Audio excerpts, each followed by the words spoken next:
نبی کریم علیہ الصلوۃ والسلام نے حدیث پاک میں کیا الفاظ بیان فرمائے، اور توجہ کیجئے گا۔ حدیث پاک میں فرمایا کہ قیامت کے دن اس جہنم کے شخص کو، دوزخی کو لایا جائے گا جسے دنیا میں سب سے زیادہ نعمتیں ملی ہوں گی، اور اسے جہنم کا ایک جھونکا دے کر پوچھا جائے گا، صرف ایک جھونکا دیا جائے گا، داخل نہیں کیا جائے گا جہنم میں۔ اسے پوچھا جائے گا، اے آدمی کیا تو نے کبھی کوئی بھلائی دیکھی تھی؟ کیا تجھے کبھی کوئی نعمت ملی تھی؟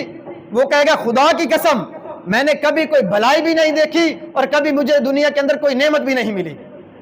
یہ کون شخص کہے گا جسے دنیا میں سب سے زیادہ نعمتیں ملی ہوں گی؟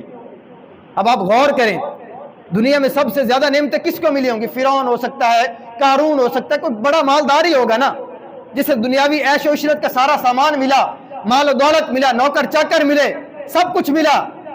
اس کو صرف ایک جھونکا جہنم کا دے کر پوچھا جائے گا کہ تجھے دنیا میں کوئی نعمت ملی تھی؟ وہ کہے گا خدا کی قسم مجھے دنیا میں کوئی نعمت ملی ہی نہیں ہے۔ اس ایک جھونکے کی وجہ سے اس کا سب کچھ بھول جائے گا۔ یہ ہے اس دنیا کی حیثیت۔ جب سب سے زیادہ نعمتیں ملنے والے کا یہ حال ہوگا تو جنہیں تھوڑی نعمتیں ملی ہیں ان کا کیا حال ہوگا؟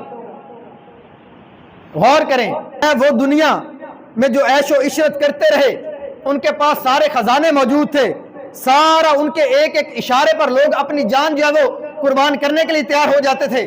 اگر ان کا یہ عالم ہے تو جس کے پاس چند پیسے آ جائیں، ایک گاڑی آ جائے، گھر آ جائے، تو وہ اپنے آپ کو کچھ اور سمجھنے لگ جائے، تو فرمایا پھر اس کو اپنی آخرت کے بارے میں غور کرنا چاہیے۔ آج حشر حال یہ ہے کہ لوگوں کے پاس چند پیسے آ جائیں نا تو وہ اپنے آپ میں متکبر بن جاتے ہیں، تکبر آ جاتا ہے، اچھے بھلے مذہبی نظر آنے والے، لیکن پیسے کی وجہ سے ان کے اندر اتنا تکبر آتا ہے وہ بندے کو بندہ ہی نہیں سمجھ رہے ہوتے، وہ انسانوں کو اپنے سے حقیر سمجھ رہے ہوتے ہیں۔ حالانکہ اللہ تبارک و تعالیٰ کی نگاہ میں پیسے کی وجہ سے عزت نہیں ہے، پھر کس وجہ سے عزت ہے؟ قرآن پاک میں کیا فرمایا؟ ان اکرمکم عند اللہ اتقاکم، اللہ پاک کے نزدیک سب سے زیادہ عزت والا وہ ہے جو اللہ پاک سے سب سے زیادہ ڈرنے والا ہے، نیک اعمال کرنے والا ہے۔ بھلے وہ دنیاوی طور پر غریب ہو، اس کے پاس ایک وقت کا کھانا نہ ہو، لیکن اللہ پاک سے سب سے زیادہ ڈرنے والا ہے تو وہی زیادہ عزت والا اللہ پاک کے نزدیک ہے، اور اصل عزت وہی ہے۔ دنیا والوں کی نگاہ میں اگر ہماری عزت ہے نا تو ہو سکتا ہے کہ وہ ہمارے مال کی وجہ سے ہماری عزت کرتے ہوں، ہو سکتا ہے کسی کے شر سے بچنے کے لیے لوگ اس کی عزت کرتے ہوں کہ یار اس کی عزت نہیں کروں گا تو یہ مجھے کوئی نقصان پہنچا دے گا، یہ شریر قسم کا بندہ ہے، شیطان صفت کا بندہ ہے۔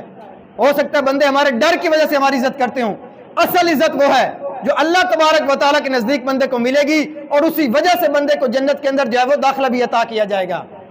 یہ اصل عزت ہے، اور اس کا معیار یہ ہے کہ جو زیادہ نیک اعمال کرے گا، جو اللہ پاک سے زیادہ ڈرے گا۔ یہ نہیں کہا گیا کہ جس کے پاس زیادہ مال ہوگا۔